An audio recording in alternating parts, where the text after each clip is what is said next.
Backyard Konvos Podcast.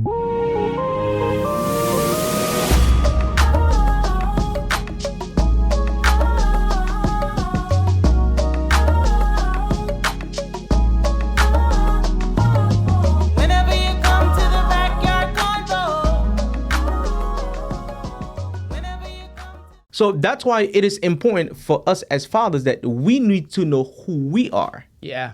So that our children could go ahead and find that in us also. Okay.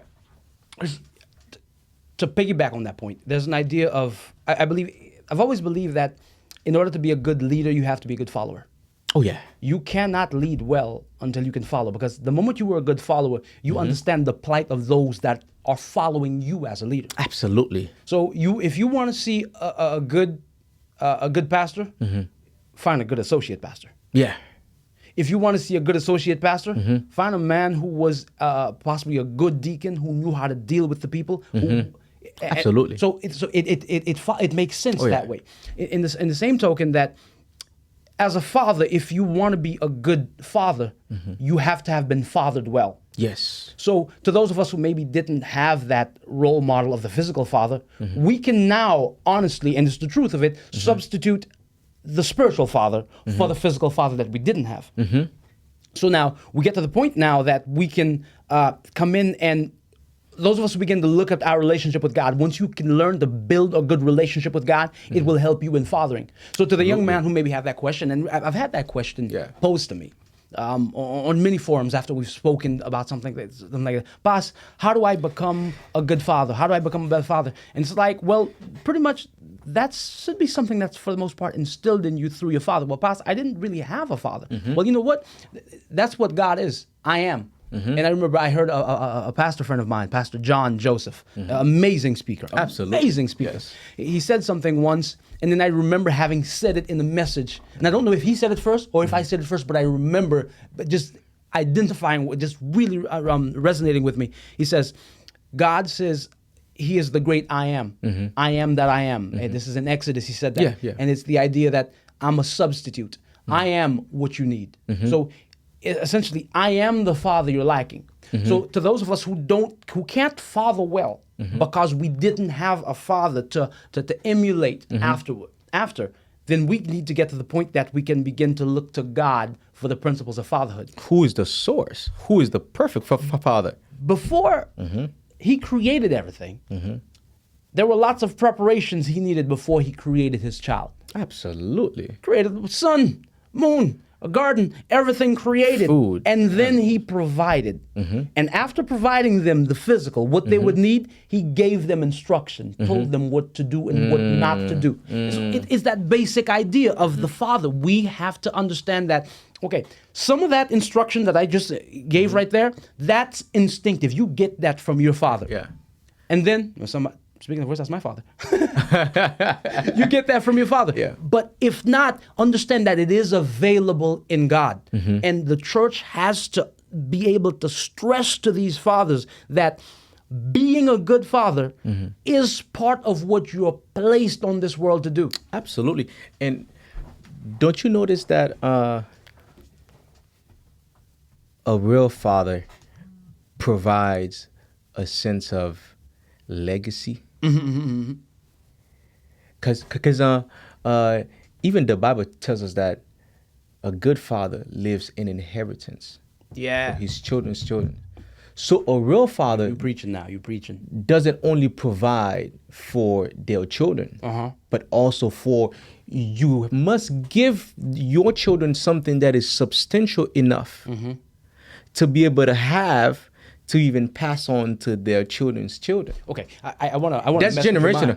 Okay, are we talking here just morality, just instruction, just strength of character, or does that apply also to wealth? I understand it might not be possible to do that depending on your search. Should that be a dream that you have as a father? Absolutely. That implies to not only natural wealth, but also spiritual wealth. Yeah. Now you're preaching. You make me want to say amen. You make me want to say amen. Because the truth and the reality is, you would hear when God would go ahead and and speak to certain people here, and then you would hear the guy says, "I am the God of your fathers." Yes. Isaac, Jacob, Abraham. That is a sense of legacy. That is a sense. So the children is supposed to receive that from their dad, from their father, because now, even statistically speaking, they'll tell you that the mother could be going to church and could be dragging the kids to church and try to drag them as much as she can. There's a possibility that the kids will actually either not go or they'll go, but somewhere along the way they'll lose track. They will lose track. But they say that if the father is saved, even if the mother and the children are not yet saved, there's a greater possibility that the whole entire family will be saved and will actually have a relationship with God because of the father. I think society has imprinted on us that the role of the father is the provider. Oh, they want the present, but not his presence. Exactly. Oh, God, you talking. So they want the present, what he can present, what he can offer, but not his actual presence. Yes. And that's a problem. It's a thing society did not do us a disservice because that is part of the role, but when you present it to me as the entirety of the role, it's a problem. Absolutely. As a father, I have to be able to offer more than just a present or your finance. presence matters. As a role model, as you said, legacy, as you said, finances, that counts too. But I got to be able to do it. Let me give you an illustration.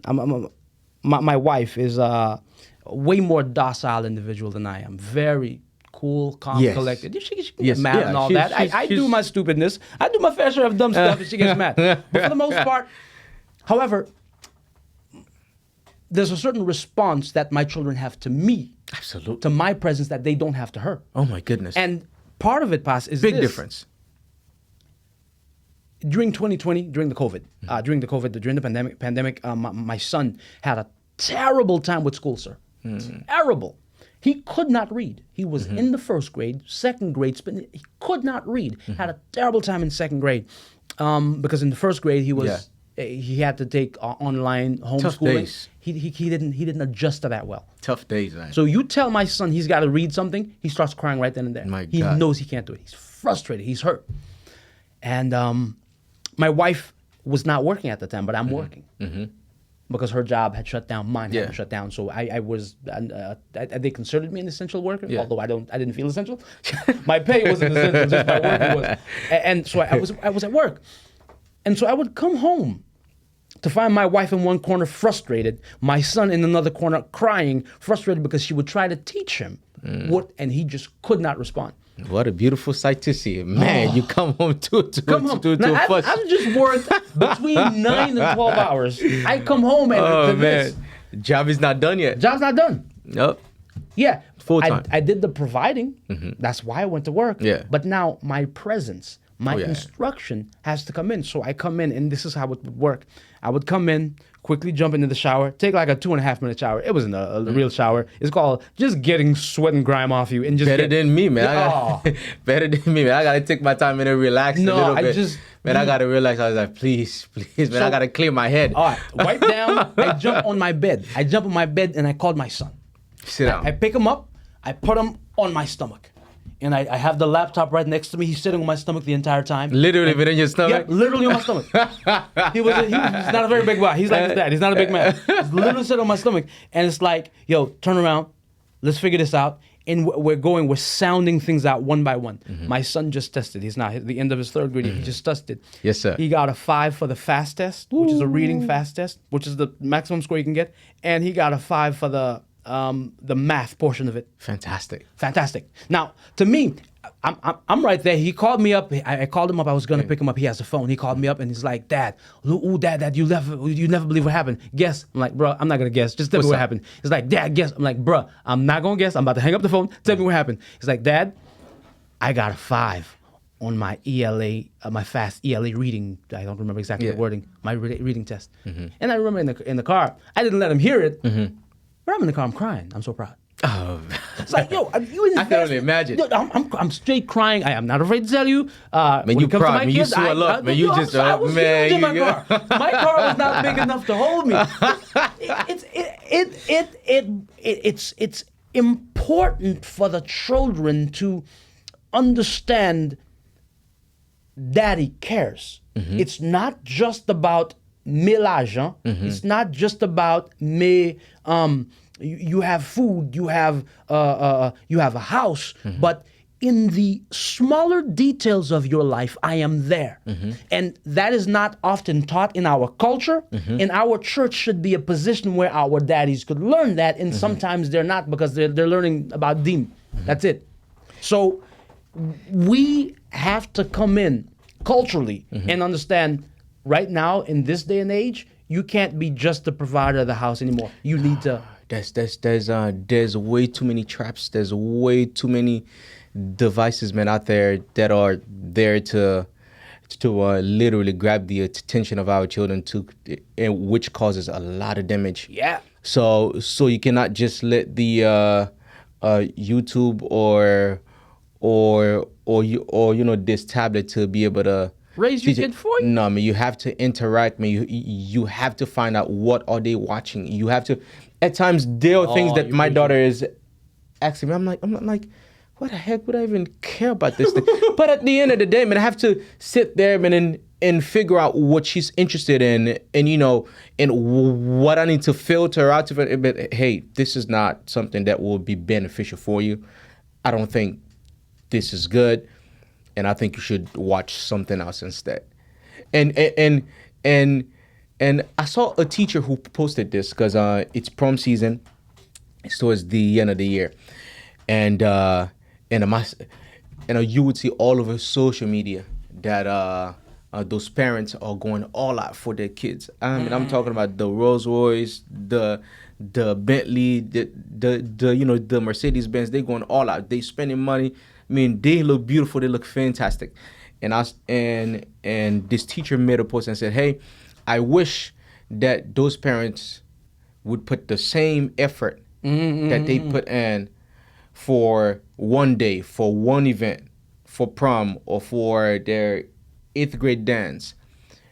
I wish they would put the same effort into the children's education and actually be involved and be an active parent when it comes." Because she was saying that she would call and blow up these people's phone, and she would never get a call back. She would leave a message. She would never get a call back. And it is concerning their children. It's concerning their education. Yeah, bro. I'm real with you. I would charge every father to make sure in your child's education your voice is heard. Absolutely. You might not be able to do homework with them. Yeah. I did well in math and that kind of stuff. So when it comes to the book things, my children always come to me for it. But as a father, even if you maybe don't have that capacity, you didn't, that's fine. Your voice needs to be heard in that sense of, my son is reading something, we're going to have a conversation about it. Yeah. Come, let's talk. My son just watched something. I know so much about Naruto and other manga because both of my kids are into Japanese anime, all sorts of Japanese anime. Now, I can point out different characters. My son and I were talking about Dragon Balls and Dragon Ball Z and the differences. It's been years since I'd even thought about that, but now that he's discovered and he's interested in it becomes part of the entire canon of what is his education. So I'll tell you what, if we are not having these conversations, in the home, they are having that type of conversation out there. Yes. And the information that they're about to receive from their peers cannot surpass their peers' level of intelligence or experiences. For Christ's sake, they are around the same age. Exactly. We know just about the same thing, or we're about to discover just about the same thing. So it is better to have those tough, difficult conversations at home. Whether if it's about sex, whether if it's about whatever that it could possibly be. Have those conversations at home. Provide that safe space for your children as a father that they could come to you and talk to you about whatever it is. And knowing the fact that, okay, we going to sit down and have a conversation. I'm not gonna be mad or pissed off about it. But you could be fuming on the inside. Yeah. But you need to know. But do your very best to control it so that Pick your battles. we could go ahead and build that trust and build that relationship that you know that you can always come home. I saw TD Jakes said something the other day. He said one of the things that he always mentioned to his kids is that, hey, you can always come home. I don't care what you do. You could be banged up, throw up, or toe up, and hey, whatever that it could possibly be. You can always come home. We will figure it out. That's what it is. That's fatherhood. That's father. And God exemplifies that best. Yes, sir. It doesn't matter what we have done. You know what? This is a message that I once had to preach on Father's Day at the church, and it was a strange take, I thought, a different take on a story that I grew up with. In the message, it came that the story of the prodigal son is not just the story of a prodigal son, but rather the story of an amazing father. I know exactly where you. Okay, exactly. It is incredible. It's an incredible story of a father. Incredible. And my thing is, as a father, we are taught to be the provider. We're also taught to be the disciplinarian. Yeah. But how we go about disciplining, we don't understand it. We're not just a disciplinarian. We are also that instructor. We are also that guy. Like, as a father, values and conversations about philosophy, conversations about current events, those you need to have with your children. Now, there's a time where mom has to have those. Yes. It's not to say one parent has it and the other one doesn't. No. There's we have those conversations, and I'm not having it. I am not equipped for it. I don't understand it. I don't have any please, babe, go ahead and like there's some of them I'll say, hey, this sounds like a mom issue. Yeah. But I need to identify the ones that I can have. Yeah. And I will have those. So Absolutely. my son and I will discuss comic books. Sure, hey, he's in the comic books, but there's certain lessons that are being taught within the confines of a story in a comic book strip. Hey, let's discuss this. I want to make sure. Generosity, do you understand generosity? Being a good human, do you understand that? Not taking abuse, but understanding not to dish abuse either. Do you understand Absolutely. that? Those things. And as a society, we've taught we got to be disciplinarian. When they do wrong, we got to, whether you believe in spanking them or beating them, we got to do that. They have to have that tough voice. Zoklo. But those conversations that will be the crux of what forms their character, we as fathers don't understand we have to have them. There are certain conversations I had with my father growing up as a young man, be in his car, because I can remember we used to work with him every summer. And we're talking 12 to 14-hour days. We're not just there present, we're working. If we're laying tile in the house, I'm laying tile the entire... I can lay tile. I can throw sheetrock up with the best of them. That is fantastic. My dad. Monsieur Garçonnier, 4 in the morning. It is summer vacation, 4 in the morning we're up working. But hey. Those conversations on I-95 in a beat-up old truck that he had, those have helped me become a man. And I have to have those conversations with my son. It's part of the legacy that you mentioned I pass on to him. It's part of the culture I pass on to him. My son doesn't know what happened in Haiti, who we were, where we're from. As a father, I got to teach that. These days, I love... when my dad is off, man, I love stopping by the house and just sit down and have a drink and have a nice... Drink what? Lemonade, boss. Lemonade. Lemonade. I ain't drinking no lemonade, man. Sitting down and have a nice whiskey or something and just sitting down and just talking to my dad. And I'm realizing that my mother used to tell me all the time, you just like your dad. You just like your dad. Because usually when they tell you that, it's usually one of those bad traits or one of those bad habits that negative you pick habits. up from. Yeah. But now, man, I'm realizing that, man, I'm a lot more like my dad than I thought. Because now we're sitting down now, we having conversations and to find out some of the things that he did when he was younger and you know why he made certain decisions and even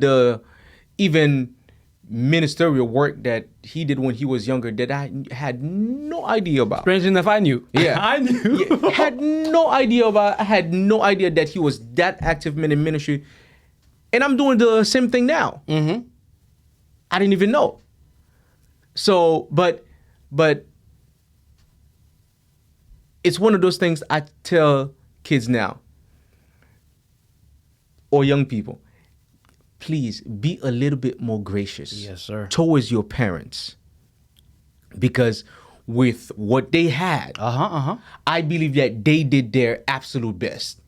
Even if their best is not good enough for you, please keep in mind that's their best. Because the truth and the reality is, with what they had, they did well. I think they did pretty well. Pretty well. I'll give you that. Pretty well, cause especially from our culture. Yeah, cause the fathers, majority of them don't know how to emote. No. Because they could not even express their feelings or emotions through their. You didn't see that in our culture. You didn't see that. So therefore now you are placing a demand in an area where he never received a deposit. So withdraw. So unless he realizes it and goes somewhere and actually learn it, then we got to be gracious towards them. So we have to be great. We have to be a bit more gracious towards our parents, because our parents. I know that some of them may have done hurtful things, but please keep in mind that they were there. Yeah. Keep in mind that they provided. Keep in mind they provided the best life that they could have possibly provided for you. And now your duty is, as the upcoming generation, as a young father coming up, or as a parent, is to make sure that you do better than them. Yeah, there you go. What you did not receive, just like you could go on YouTube and Google all sorts of crazy things then you can do the very same thing. Research. Do research. Read books. Informations are readily available to us at the tips of our fingers. Yes, sir. Do your research. Don't be lazy. Stop making excuses about what you did not receive, but what have you done with what you actually received? So with what you receive, make sure that you take that and build upon it and to actually go higher. So a lot of us need to go ahead and stop making excuses how our parents wasn't this, our parents wasn't that, or we didn't receive this, or we did not receive that. But show me what you have received. Show me what you have done. With what little you did receive. With the little that you have received. That's what it is. So, That's a fair statement. Yes, and I know that a lot of us have a library made of excuses of why we are the way that we are, or why. Well, do something about it. That's your responsibility. Do something about it. Yes. Okay. Fatherhood. That is such a vast topic, and I want to make sure we cover so much of it because I think it's important in our community because we don't get a chance to cover it. We don't get a chance to address it, and so with regards to the idea of doing so much with having received so little. That is especially true, and that is especially clear and visible in our culture, because my grandfather's reaction to anything was to yell and scream. Yeah, I was privileged enough to have conversations with my dad. That's not when my father was much older. Was an old. Then he and my grandfather could have conversations. But as a child, it was it was yelling and screaming. That's what it's a dictatorship type of exactly. But you don't blame them. I'm not saying that they're not at fault, or they didn't do it on purpose. But you have to understand to some degree that's what they knew. To the Haitian father, especially who grew up, to the father, I'm not even gonna say Haitian, to the father who grew up and possibly all he had from his father was just correction. And no love. Yeah, not much love. Yeah. Not much, "Hey, son, I'm proud of you. Well done." Didn't get that affirmation. He doesn't know to give it. He may have craved it, but he has long since, just like that mother who said, "I don't need a man," he said, "I don't need that." So that same resentful statement that the woman has towards maybe, I don't want anything to do with a man. He has that towards affirmation, and all of a sudden he doesn't understand the importance of giving it to some degree. So I'm not saying that all fathers did well. I'm saying before you judge them, understand what it is they had to work with, and judge them based on had to work with. Because I know some fathers who didn't have a father. Like, and I give people this example all the time. One of the men I've learned to respect, he's a celebrity. I respect him not only for his exploits on the basketball court. King James. He did not have a father in his life. Grew up without a father. As a matter of fact, he's gone on record, I believe, as saying he doesn't need to know the guy at this point, even if the guy were around. Did not have a father. Grew up bouncing from house to house simply because his mother, who was young when she had him, couldn't really afford to give him the life that maybe as a mother she wanted to give him. Yeah. So he gets around, and he grows up. He has his children. He is an ever-present figure in their lives.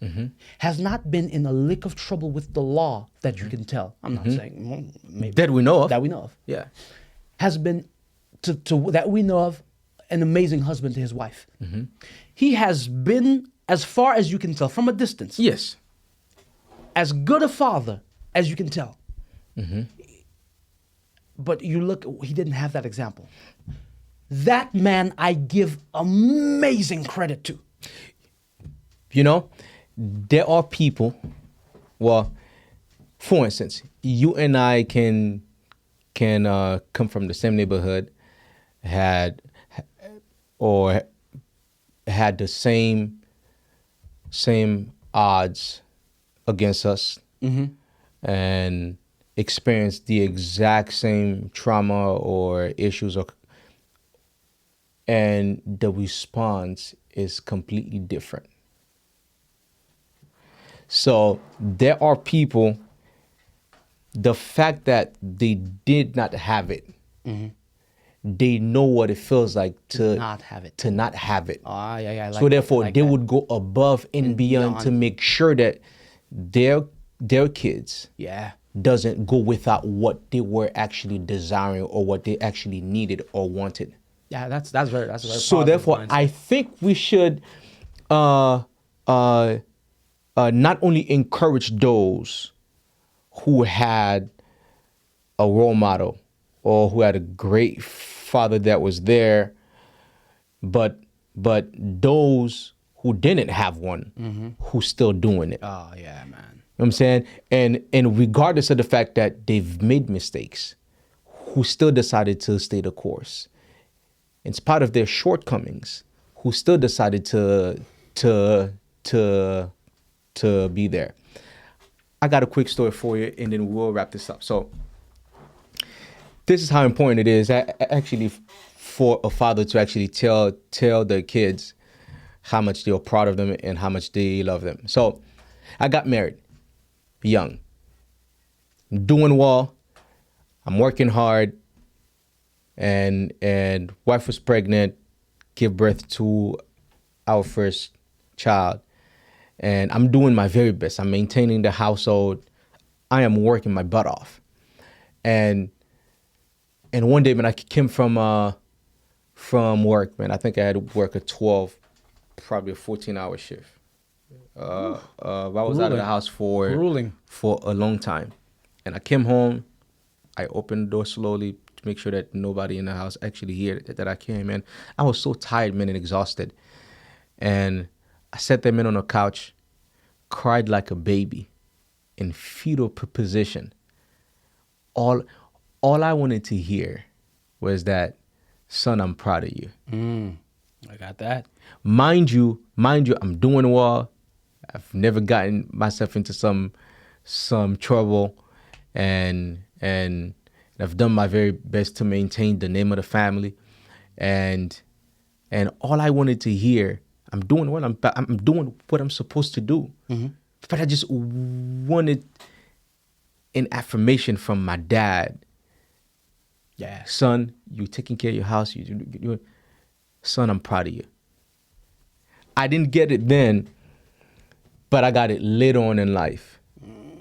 When I turned 30 and you know, as I get older, and my dad, you know what I'm saying, you would hear how my dad would say, man, I'm proud of my kids. I'm proud of.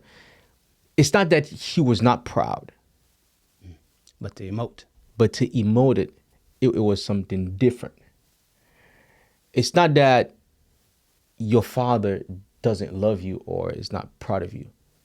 Sometimes the way that he communicates that may not be the way that you receive it or understand. Because they tell us they love us all the time without even knowing. Who would go ahead, man, and work 2 jobs for over 20-something years to provide for someone that you did not love? I'll be damned. Shoot, man, I know what it feels like, man, to work. I'd be damned to work for something or to provide for a whole entire family that you actually... No, they love you. It's just that the way that they profess that love. It's different. In a different language. But still, they're letting you know that they still love you. They still... So, it's time to wrap this up, guys. It's time to wrap it up. And to the fathers out there who's doing it, who did not have an example, who did not have that role model, God bless you, and you're doing well. We are proud of you, and continue to learn and grow, so that you can be that great example for your kids, and you are needed. Your presence means a lot. Your presence is vital. And to the church, to the pastor who has yet to see the importance of these conversations, maybe in the pulpit, maybe in the men's team, you might want to take a moment and step back and look at our churches and our families. We got a lot of failures happening in our culture, in our community. And the church could do more to address it. Absolutely. If we understood, if we looked at the source of it and realized if the father was present, if the father was in the home, he would do better. And if when the father was in the home, he understood what it meant to be a father, he would do better. And we need to understand the importance that our mandate as a church, as given by God, was not just to make them come in, speak in tongues, shoulda-do, and say hallelujah. But after the tongues are over, yes, after the music is off, after all the worship is over, now you're in the home.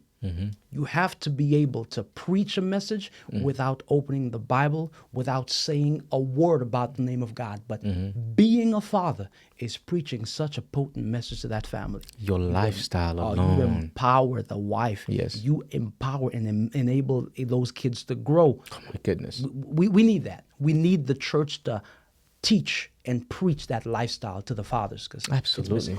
Yeah, I mean, and the church should definitely have some retreat for men, for the fathers. Oh, I would love that. Man, we got to plan one of those. We got to plan one of those. Man, it is necessary. In my opinion, man, I believe every father should get a yearly vacation by themselves and or just go somewhere, man, with the other guys, man, and just hang out and just relax. Don't worry about anything. Don't worry about bills. We gotta plan something like this. Man, I'm going on vacation next month, man. I'm going. I'm going, man. I'm out. I envy you. I am out, and so God bless you guys,